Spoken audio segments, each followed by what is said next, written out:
الحمد للہ وحدہ والصلاة والسلام علی من لا نبی بعدہ اما بعد فاعوذ باللہ من الشیطان الرجیم بسم اللہ الرحمن الرحیم انا نحن نزلنا الذکر وانا له لحافظون عن علی بن ابی طالب رضی اللہ تعالی عنہ قال رسول اللہ صلی اللہ علیہ وسلم من قال به صدق ومن عمل به اجر ومن حكم به عدل ومن دعا إليه هدي إلى صراط مستقيم رواه الإمام الهمام الترمذي في جامعه صدق الله العظيم وبلغنا رسوله النبي الأمي الكريم ونحن على ذلك لمن الشاهدين والشاكرين والحمد لله رب العالمين۔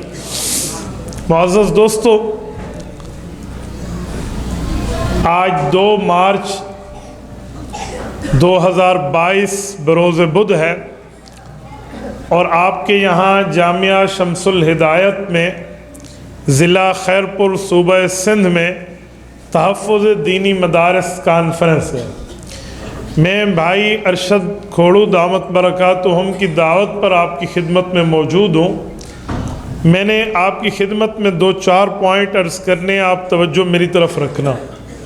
سب سے پہلی بات کہ ہم مسلمان ہیں، مسلمان ہونے کے ناطے جہاں ہمارے اوپر باقی معاملات کی حفاظت ضروری ہے، وہاں قرآن کریم اور جہاں قرآن پڑھایا جاتا ہے مدرسے اور مسجد کی حفاظت بھی ضروری ہے۔ ایز اے مسلم، مسلمان ہونے کی حیثیت پہ من حیث الاسلام من حیث المذہب یہ ہماری ذمہ داری ہے۔ تحفظ دینی مدارس پر ایک لفظ ذہن میں رکھیں، رسالت مآب علیہ السلام مدارس کو بنانے والے ہیں۔ حضور اقدس صلی اللہ علیہ وآلہ وسلم نے مدرسے کو بنایا ہے اور مدرسے کی بنیاد خود رکھی ہے۔ اللہ کے رسول صلی اللہ علیہ وسلم کے مدرسے کا نام مدرسہ اصحاب صفہ ہے۔ یہ مدینہ طیبہ کا مدرسہ ہے، ورنہ پہلا مدرسہ تو کعبۃ اللہ ہے۔ کعبۃ اللہ میں بیٹھ کے رسول اللہ صلی اللہ علیہ وسلم نے دعوت دین دی ہے اور اس حد تک دعوت کو پھیلایا ہے کہ صحابہ کرام رضی اللہ عنہ اجمعین، جو لوگ رسول اللہ صلی اللہ علیہ وسلم تک پہنچ نہیں سکے تھے، اگر وہ تلاوت میں آئے، دینی معاملات میں آئے، نماز میں آئے، تو اللہ کے رسول نے انہیں دعوت دے کر اسلام کی طرف راغب کیا۔ میری بات کا مطلب مدرسہ پہلے دن سے رسول اللہ صلی اللہ علیہ وسلم کی بنیاد پہ قائم ہے۔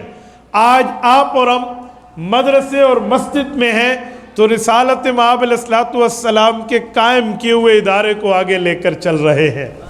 یہ بات طے شدہ ہے کہ قیامت تک قرآن رہے گا، یہ بات طے شدہ ہے قیامت تک اسلام رہے گا، یہ بات طے شدہ ہے کہ قیامت تک دین رہے گا۔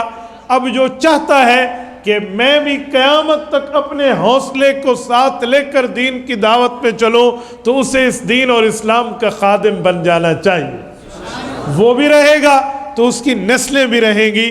یہ بات ذہن میں رکھیں، ورنہ دنیا میں بندہ آتا اور جاتا ہے، چلا جاتا ہے، اس کے معاملات اتنے محفوظ نہیں ہیں جتنے دین کی وجہ سے محفوظ ہیں۔ میرے دوستو، رسالت مآب علیہ السلام سے لے کر آج ہم تک اگر یہ اللہ کا قرآن اور حضور کا فرمان اور شریعت پہنچی ہے تو اس میں ایک چیز سلسلہ سند ہوتی ہے۔ سلسلہ سند کا معنی پیغمبر کی اس حدیث کو رسالت مآب کے منہ مبارک سے کس نے سنا، اس سے کس نے سنا، اس سے کس نے سنا، اس سے کس نے سنا، ہم تک کس نے پہنچایا، اسے سند کہتے ہیں۔ سند کے ذریعے ہم حضور پاک کے فرمان کے ذریعے اللہ کے رسول تک پہنچ سکتے ہیں۔ جس شخص نے حدیث پاک کو سنا ہے، یاد کیا ہے، آگے پھیلایا، بتلایا، سنایا، لکھوایا ہے، آج تک ان کے اور ان کے والدین کے نام بھی محفوظ ہیں۔ وجہ انہوں نے خود کو دین کے ساتھ جوڑا، دین کے ساتھ متعلق کیا، رب کریم نے ان کے تذکرے کو قیامت تک کے لیے زندہ کر دیا ہے۔ دنیا میں انسان آ کر چلا جائے گا، لیکن بہتر انسان وہ ہے جس نے اپنی صلاحیتوں کو، جس نے اپنے مال کو، اپنی اولاد کو، اپنی اوقات کو اور اپنے معاملات کو دین اسلام پر خرچ کیا ہوگا۔ اگر ہم نے دین اسلام پہ خرچ کیا ہے تو ہمارے لیے خوش قسمتی کی بات ہے، اور اگر دین اسلام پہ ہم نے اپنی صلاحیتوں کو نہیں لگایا تو مال تو ویسے بھی دنیا میں لگ جائے گا، باقی زندگی تو ویسے بھی گزر جائے گی، لیکن دین اسلام کے ساتھ گزرے گی تو ہماری دنیا بھی بہتر ہوگی، ہمارا دین بھی بہتر ہوگا۔ اور میرے دوستو، ابو بکر صدیق رضی اللہ عنہ کو آج سلام عقیدت پیش ہوتا ہے۔ ابو بکر صدیق رضی اللہ تعالیٰ عنہ کے ڈنکے بجے ہوئے دنیا میں، وجہ ابو بکر نے اپنے مال کو، ابو بکر نے اپنی جان کو، ابو بکر نے اپنی اولاد کو، ابو بکر نے اپنے اوقات کو، ابو بکر نے اپنی صلاحیتوں کو پیغمبر اسلام کے لیے وقف کر دیا تھا۔ آج ہم لوگ بھی اپنی صلاحیتوں کو حضور پاک علیہ السلام کے دین کے لیے وقف کریں۔ آج اس مدرسے میں جن بچوں کی دستار بندی ہے، یا میری ماؤں بہنوں میں جو مجمع موجود ہے، جن کے سر پہ خمار پوشی کی بات ہے اور ان کے سر پر ایک دوپٹہ سجے گا، بھائی اس کی وجہ کیا ہے، بنیاد کیا ہے؟ یہ ان بچوں کو پگڑیاں اور میری ان بیٹیوں کے سر پہ دستار فضیلت سمجھانے کی وجہ یہ ہے میرے دوستو، ان لوگوں کو وہ ذمہ داری ملی ہے جو ذمہ داری قرآن کریم کی حفاظت کی کہلاتی ہے، اس لیے ان کے سر پہ دستار سج رہی ہے اور بچیوں کے سر پہ یہ دوپٹہ سج رہا ہے۔ اور سنیں، میں ایک جملہ کہتا ہوں، جو بندہ دین کے ساتھ جڑ جاتا ہے، دین اسلام کے ساتھ مضبوط ہو جاتا ہے، مذہب ایمان کے ساتھ خود کو شامل کر لیتا ہے، اس بندے کا مقام یہ ہے کہ اسے ایسی جگہ ٹھہرا کر امامت کے لیے مصلی دیا جاتا ہے، اس کے آگے تو آگے اس کے برابر بھی کوئی نہیں ہوتا۔ نعرہ تکبیر،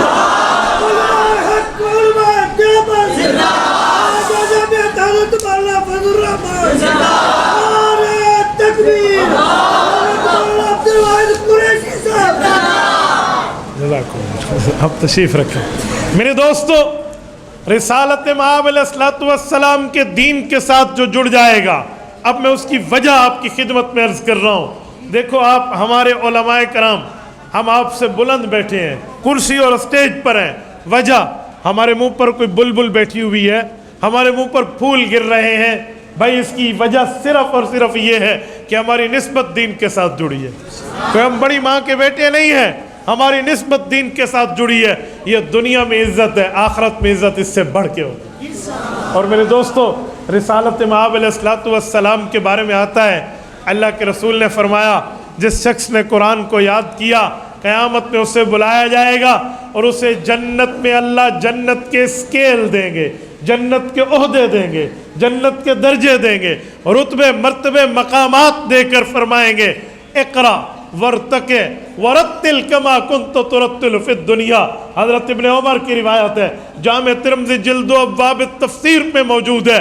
اللہ کے رسول نے فرمایا، قیامت میں اس حافظ کو بلایا جائے گا، رب فرمائیں گے دنیا میں بھی قرآن پڑھتا تھا، آج بھی قرآن پڑھ، اور پھر قرآن ویسے پڑھ جیسے اچھی طرح سے دنیا میں پڑھتا تھا۔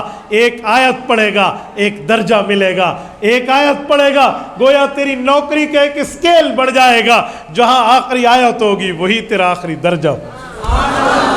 میرے دوستو، یہ دنیا میں کے بعد آخرت میں حافظ قرآن کا مقام ہے۔ اور سنیں، آپ باب الاسلام میں بیٹھے ہو، ہمارے پاکستان کے کئی صوبے ہیں لیکن صوبہ سندھ کا نام باب الاسلام ہے۔ میں نے سندھی ثقافت آپ کے سامنے ان کے پہنانے پہ رکھی ہے، میں عرض کرتا ہوں، سندھیوں یہ تمہارے قریب سکھر ہے، یہ سکھر کا محبوب گوٹھ ہے، یہاں پیغمبر کریم کے 3 صحابہ کرام کی قبور مطہرہ ہے، ان میں ایک صحابی کا نام حضرت معاذ جوہنی رضی اللہ عنہ ہے۔ میں اس کی روایت پڑھنے لگا ہوں تو اس لیے میں نے ذکر ان کا کیا، ان سے جو مروی ہے وہ میں آپ کی خدمت میں پڑھنا چاہ رہا ہوں کہ حضرت معاذ جوہنی رضی اللہ عنہ، جن کی قبر مبارک آج ہمارے پڑوس میں یہاں موجود ہے، وہ اللہ کے رسول کا فرمان نقل کرتے ہیں، عن المعاذ جوہنی رضی اللہ عنہ قال قال رسول اللہ صلی اللہ علیہ وسلم من قرأ القرآن وعمل بما فيه البس والداه تاجا